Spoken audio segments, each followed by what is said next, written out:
Un live 365, merci d'être avec nous chaque samedi, chaque dimanche, 4 heures de direct, 4 heures de live non-stop, 20h, minuit, c'est le quart d'heure Foot US, avec bien sûr Thomas Depape, comme chaque week-end, le rédacteur en chef du magazine Force & Goal. Bonsoir Thomas. Alors il n'y avait pas de championnat chez les garçons ce week-end. Juste un match avancé, de la 10e journée en fait, qui était avancé. On en parlera tout à l'heure, il n'y avait pas l'intégralité des matchs du casque de diamant. Du coup, vous nous avez amené une fille. Et oui, on va parler Foot US féminin. Oui, ça existe en France et ça existe en Europe. Elisa De Santis, bonsoir. Vous êtes avec nous, vous êtes joueuse, on dit joueuse aussi. Oui, je pense. Oui. Joueuse au Molosse d'Asnières. C'est ça. Et vous êtes également dans la sélection Île-de-France qui, il y a environ un gros mois, a affronté les Hurricanes, une équipe allemande. On va revenir sur cette rencontre, on va revenir sur le foot US en France avec vous. Mais avant, on va commencer par le commencement, parce que le foot US chez les filles est en train de se développer. Avant, il existait surtout le flag, qui est aussi un jeu de gagne-terrain. C'est aussi un petit peu le foot US, Thomas, mais c'est sans ballon, c'est avec un foulard accroché à la ceinture des joueurs, et je crois que c'est mixte. Alors en fait, c'est avec un ballon, mais c'est sans contact, on va dire. Donc c'est vrai que c'est une version un peu. J'étais pas loin. Ouais, parce que sans ballon, ça devenait compliqué pour aller marquer ou pour faire des choses. Donc c'est une version un peu sans contact qui a été créée, qui est un sport dérivé du foot US. Alors c'est mixte en France, le championnat de France est mixte, c'est-à-dire qu'il doit y avoir au moins une fille ou un garçon dans chaque équipe. Après, ça se pratique au niveau international, soit dans des équipes 100% féminines, dont fait partie Elisa pour l'équipe de France féminine, et masculine. Et donc là, au niveau international, on est dans deux sports différents. Oui. Un maximum. Elisa, vous avez atterri comment dans le flag? Parce que j'ai une fiche incroyable. Vous avez été championne d'Europe, championne du monde, je crois double championne de France aussi en 2010 et 2012. Comment vous êtes arrivée à pratiquer le flag avant de vous mettre au foot US? Alors c'était un peu un hasard. J'ai commencé à l'école primaire via les ateliers bleus en périscolaire. Et j'ai vu écrit football. En fait, je voulais commencer à faire du soccer, football classique. J'ai vu écrit flag football. J'ai pensé que c'était du football classique. Vous avez mis au crampon ou un short et un maillot du PSG. Vous êtes allé à l'atelier. Voilà, et en fait, par erreur, j'ai cru que c'était du football normal et c'était du flag football et j'ai accroché et je suis restée. D'accord, vous avez fait une séance et vous avez quand même choisi de continuer. Ouais, voilà, on m'a proposé de rester pour faire la séance et j'ai aimé et donc je suis restée ensuite. Donc ça, c'était à l'AS Flag Paris. Voilà, vous étiez la seule fille ou comment ça se passe dans ce sport qui est sans contact? On suppose qu'il y a beaucoup de filles, mais c'est peut-être un préjugé Non, il y a plus de garçons, mais en soi, il pourrait y avoir autant de filles. Il y a plus de garçons, donc moi j'étais la seule fille. Il y a quelques filles qui ont fait des passages, qui sont restées quelques années, mais qui ne restaient jamais longtemps. Et donc globalement, j'étais aussi la seule fille de l'AS Flag. Pourquoi vous avez joué? Pourquoi vous jouez encore d'ailleurs? Qu'est-ce qui vous a fait adhérer à ce sport? Qu'est-ce qui vous a passionné? C'est la rapidité, l'agilité. Ça va vite, la tactique. J'ai beaucoup accroché à ce sport. Et beaucoup de personnes accrochent. C'est un sport qui a l'air d'être assez complet, qui vous a emmené voyager, parce que je vois que la Coupe du Monde en 2006 c'était en Corée, vous êtes allé en Italie. On n'imagine pas faire des déplacements comme ça sur un sport qui est un sport mineur en France. Vous attendiez à parcourir la planète pour pratiquer ce sport? Au départ, non. On commence un sport pour faire du sport. Après, on monte. On aime faire des tournois internationaux, ça fait vraiment plaisir, voir le niveau qui augmente à l'international aussi. Quelles nations sont les plus fortes dans Alors, le flag? c'est pas pareil chez les garçons et chez les filles, mais chez les filles, on va dire le Mexique, très bonne nation, États-Unis, Canada, Autriche. Et la France se situe, il y a un écart qui est assez conséquent avec ces pays-là, ou vous êtes juste derrière? Nous, on a fini au dernier championnat du monde en 2012, on a fini 3e au championnat du monde, la France. Donc troisième, ouais, c'est une bonne perf. Derrière, les premiers ont été les Mexicaines et ensuite les États-Unis. Et donc on finit première nation européenne sur ce championnat du monde. Et donc après le flag, vous avez choisi de faire du foot US? Oui, en fait. Vous avez les deux parallèlement. Ouais, voilà. Tout de suite après avoir commencé le flag, je voyais mes amis qui faisaient du foot US. Moi aussi, je voulais en faire. Et donc j'ai fait ma première saison de foot US en cadet avec les Molosses d'Asnières, qu'avec des garçons.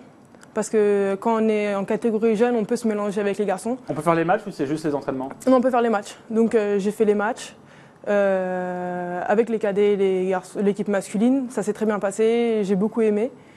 Ensuite, une fois que j'étais en senior, je ne pouvais plus me mélanger avec les hommes. Donc depuis cette année, on a une équipe féminine et du coup, j'ai repris le foot foot US. Je vais me tourner vers Thomas. Vous qui suivez le foot US depuis longtemps, on voit de plus en plus de filles arriver dans ce sport où le cas d'Elisa reste quand même à part. Alors c'est vrai qu'il y a un boost depuis un an et demi, 2 ans, on va dire, hein, puisque avant il y avait des filles qui jouaient dans les catégories jeunes, cadets ou juniors avec les garçons. Ça existe toujours, hein, il y a encore des filles qui le font. Maintenant la différence c'est qu'on sent suffisamment de pratiquantes et des filles qui veulent pratiquer aussi dans des sections féminines avec le développement d'une pratique 100% féminine, ce qui est vraiment quelque chose d'assez différent pour nous et qui change la donne. Et aujourd'hui, on va dire qu'il y a quand même quelques centaines de filles qui sont licenciées, qui sont donc dans des clubs et qui s'entraînent. Alors, des fois, il n'y a pas suffisamment pour faire une équipe à 100%, donc c'est pour ça qu'il y a des rassemblements comme le rassemblement de la Ligue Île-de-France. Et des fois, il y a des clubs qui suffisent à eux-mêmes, entre guillemets, et qui arrivent à produire assez de joueuses. Donc c'est vraiment, il y a un gros engouement. Ça explose. On va dire que je pense qu'on est dans une année charnière. C'est aussi pour ça que j'avais proposé que Elisa puisse venir en parler, parce qu'il y a quelques années, on n'en aurait pas parlé. Dans quelques années, je pense que ça sera assez majeur. Donc les filles dans le foot US, ce n'est pas que les cheerleaders. Non, et puis les cheerleaders, il y a des garçons aussi. C'est parce que le vrai cheerleader, oui, tout à fait. Les vrais cheerleaders, c'est j'ai du mal à vous imaginer cheerleaders comme ça. Alors ils sont en short avec un Marcel, mais c'est aussi parce que c'est pour les acrobaties comme ça vient de la gym. Dans les cheerleaders, il y a des garçons historiquement. Et Lisa nous soufflait qu'à partir de la catégorie senior, les filles et les garçons ne pouvaient pas jouer ensemble. C'est en raison de l'impact. En fait, c'est un peu compliqué. Il y a des règles assez complexes. Il y a des filles qui sont seniors et qui sont sous-classées entre guillemets, qui jouent encore en junior. Ça existe. Maintenant, c'est vrai que c'est un peu compliqué. Il y a des catégories d'âge, des choses. Normalement, on peut jouer dans la catégorie qui est inférieure. Lisa, il y a une combinaison spéciale pour les filles, pour le foot US, ou c'est pareil que pour les garçons? Globalement, c'est pareil. Il existe des épaulières avec un peu modifiées sur l'avant, mais chez nous, les molosses, on joue avec des épaulières classiques. D'accord, vous avez un dentier comme pour les garçons. Ouais. Sinon, après, le reste, c'est pareil. C'est pas un peu frustrant il n'y a pas de championnat chez les filles, il y a une sélection pour vous permettre de jouer, mais c'est pas un peu frustrant de s'entraîner la semaine et de ne pas pouvoir faire des matchs tout le week-end comme le font les garçons? Non, c'est vrai, c'est frustrant, mais comme le disait Thomas, il y a vraiment eu un boom depuis 1 ou 2 ans du foot US. Il y a eu beaucoup de filles qui sont arrivées, donc on peut supposer que ce sera la même chose pour l'année prochaine, donc beaucoup plus de filles, donc de quoi faire une saison peut-être l'année prochaine. Un vrai championnat. Pour motiver vos copines, vous leur dites quoi? Viens au foot US, on va s'éclater, on va se faire plaquer. Non. Pour une fois en plus, c'est pas plaqué par des garçons. Donc, ça a été facile, hein. J'attends un jingle Black Vaseuse. Non, mais autour de moi, je vois beaucoup de filles qui commencent tout ce qui est sport un peu masculin, on va dire, que ce soit boxe, rugby. Il y a un boom pas mal dans tous ces sports-là et il y a le même effet dans le foot US. Donc, on en profite pour recruter. Vos parents n'ont pas eu un petit peu peur au début quand vous leur avez dit je vais faire du foot US ou... Non, du tout. Ils sont habitués, hein. Ils m'ont vu depuis le début. Donc, Et sur l'entourage plus extérieur, il y a beaucoup de clichés à faire tomber encore sur le foot US chez les filles? Quand on dit qu'on fait du foot US, la réponse est souvent « Ah, il y a du foot US pour filles en France ». C'est souvent ça la réponse. Après, sinon, ça passe bien. Bon Thomas, il y a une équipe de filles chez les garçons, une équipe de filles à Grenoble également. Donc vous l'avez dit, il y a 2-3 équipes dans ce j'allais dire championnat de France. Il n'y a pas vraiment de championnat, mais en tout cas en France, il y a 2-3 équipes. Du coup, il y a des oppositions de temps en temps. Il y en avait une cet après-midi, Salle d'Iguerre à Grenoble, qui est l'habituel stade de rugby du FCG qui joue en top 14. Les filles de Grenoble, les filles des Centaures jouaient face aux Sparkles de Saint-Ouen. De Villeneuve-Saint-Georges. Villeneuve-Saint-Georges. 84. Oui, il y a eu un match. Bon, après, sur le résultat, il n'y a pas eu tellement de matchs, puisque les Sparkles l'ont emporté très largement. Par contre, après, je pense que ce qui est important, c'est que c'est le premier match entre 2 équipes françaises sur le sol français, puisque l'année dernière, il y avait eu un match entre les Sparkles, justement, et l'équipe nationale d'Espagne. Puisque dans les autres pays, on est plus avancé en termes de structuration. Par exemple, il y a un championnat qui est très structuré en Allemagne. Il y a des équipes nationales dans plusieurs pays. Il y a une Coupe du Monde cet été. Et là, c'était l'intérêt, c'était le premier match 100% entre 2 équipes françaises et ça s'est déroulé cet après-midi. Large victoire des Sparkles, mais on va dire c'est le mouvement qui est lancé, c'est ça surtout l'important. Bon Thomas, on va passer à des images de LFL, la Lingerie Football League. Alors je ne sais pas si vous en avez déjà entendu, je pense qu'on avait tous plus ou moins regardé des images sur internet de ces filles qui font du foot US. C'est très populaire. Comment? C'est très populaire même. Aux US? Non, même en France, tout le monde connaît, tout le monde connaît. Les garçons vous en parlent souvent? Oui, ça arrive, oui. D'accord. Lingerie Football League aux États-Unis et bien du coup, Elisa vient de nous le dire, ça commence à être assez populaire en France. Pour l'instant, elle reste en tenue, hein, les filles, donc il faudra aller outre-Atlantique pour aller voir ça. Non, parce que justement l'année prochaine, il va y avoir 4 franchises qui vont être créées en Europe. Pour le lancer, en fait, il y a eu le recrutement à Dublin il y a 2 semaines. Et donc, l'année prochaine, il y aura une équipe à Barcelone. Je consulte Manchester, Francfort et Dublin. D'accord, mais pas en donc, France.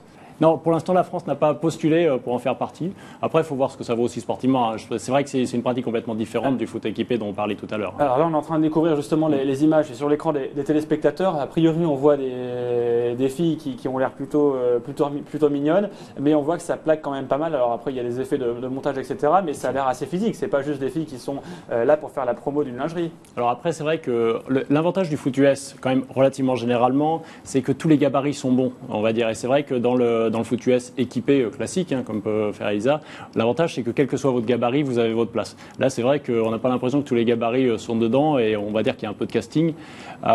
Sportivement, ça a été très décrié. Ça l'est encore, mais c'est vrai qu'il y a un nombre de fans impressionnant qui regardent et c'est une vraie réussite médiatique. Après, est-ce que c'est une réussite sportive voilà, ça reste quand même assez... Voilà, je reste perplexe. Hein. Au début, c'était un coup marketing qui en fait a été reconduit chaque année. Oui, ça fait que quelques années que ça existe. Au début, c'était voilà, on savait pas trop ce que ça valait, c'était risible, tout le monde trouvait ça assez ridicule, et ça a cartonné. C'est passé au Canada, il y a eu une ligue qui s'est créée cette année en Australie, donc c'était leur première année. L'année prochaine, ils veulent l'implanter en Europe. C'est du pay-per-view, donc c'est-à-dire qu'il faut payer pour pouvoir voir les matchs, et ils ont un nombre d'abonnés qui est colossal aux États-Unis. Donc a priori, voilà. Alors après, est-ce que c'est un sport ou pas? Ça reste à discuter.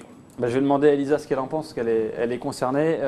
Est-ce que c'est un bon moyen de promouvoir le foot US? Il y a la question de l'image de la femme qui est quand même posée à travers ce sport, mais est-ce que selon vous c'est la bonne option pour promouvoir le foot US chez les filles en France, en tout cas en Europe? C'est un peu dur à dire parce qu'une joueuse qui va commencer, par exemple, dans une ligue comme ça, Lingerie Football League, est-ce qu'après, si elle voit que le foot classique est développé, est-ce qu'elle viendra chez nous ou qu'elle restera là-bas? Il y a une question d'argent d'abord. Je pense qu'elle gagne pas mal. Et bon, après, c'est vrai que ça joue. Moi, au départ, je pensais que quand j'ai vu les photos, je pensais que le rythme allait être vraiment lent et que ça allait. C'est plus un coup marketing que. Ouais, voilà. Au début, je pensais ça. Et quand j'ai vu un peu les images, c'est vrai que quand même, il y a de la technique et ça joue. Donc. Vous avez regardé des matchs de temps en temps sur Internet, j'ai jamais des phases regardé. de jeu? Ouais, j'ai juste regardé un peu des moments des phases de jeu. Elles ont l'air de plaquer comme vous quand vous jouez? J'ai pas regardé des matchs entiers, mais c'est vrai que ça joue et on voit que c'est un peu, c'est un peu la guerre parfois. J'ai l'impression. Après, il y a de la technique quand même. Et, si on pouvait avoir ça dans du football normal, ça me plairait plus. Après, l'intensité physique est aussi différente parce qu'il y a moins de joueuses sur le terrain. Donc c'est vrai que l'espace est plus restreint. On est sur un terrain qui est de la moitié de la taille d'un terrain classique. Il n'y a que 7 joueuses contre 11, donc c'est vrai que les oppositions sont un peu différentes. Et il y a une partie de la technique qu'on ne retrouve pas, toute la technique de ligne ou les choses comme ça qu'on ne retrouve pas. Est-ce que le foot US peut se passer de la lingerie Football League, parce que c'est quand même un énorme coup marketing, donc quelque part on a toujours besoin de communication et d'attirer les foules. Pour le coup ça marche, donc est-ce qu'on pourrait arrêter du jour au lendemain la LFL? Est-ce qu'on n'en a pas besoin? Après, ce qui est difficile, c'est que la pratique féminine de foot US aux États-Unis n'est pas une pratique qui existe historiquement, puisque c'est vrai que c'était un jeu de garçons, entre guillemets, qui se pratique à l'université par les hommes, qui vient. Et c'est vrai que les États-Unis la NFL a depuis 2 ans une politique qui est de dire les filles, si elles veulent jouer, elles jouent au milieu des équipes de garçons. Et donc cette année, par exemple, il y a 2 filles qui se sont présentées à la draft américaine pour pouvoir faire partie des équipes professionnelles. Et on va dire la lingerie Football League, qui je crois s'est renommée la Legend Football League maintenant, pour justement enlever le côté un peu lingerie, essaye de trouver un autre curseur, un autre créneau. Après, je sais pas, je suis un peu dubitatif. Est-ce que c'est comme la boxe et le catch, voilà, des choses comme ça. Est-ce que maintenant il y a du physique, il y a du sport.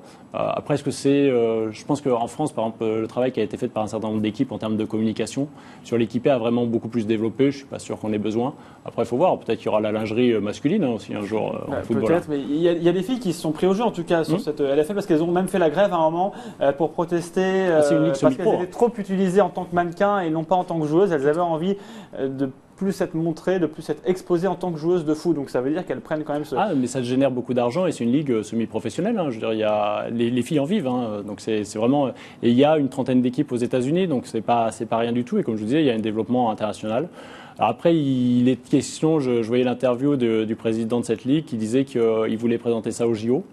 Bon, j'avoue que je me pose un peu question. Donc ils ont un développement international. Vous avez peut-être proposé son sport, après c'est pas sûr que ce soit retenu par le non, CIO. je pense qu'il faut 70 pays qui le pratiquent. Je pense qu'on en est très loin des 70 pays qui le pratiquent. D'accord, je vois mal des filles en soutien-gorge faire il y a quelques pays qui risquent de poser les Jeux problème. Olympiques. C'est vrai que ça risque d'être assez compliqué. Je vous ai pas demandé votre poste, il me semble que vous êtes QB. Oui. QB c'est quarterback. Quarterback.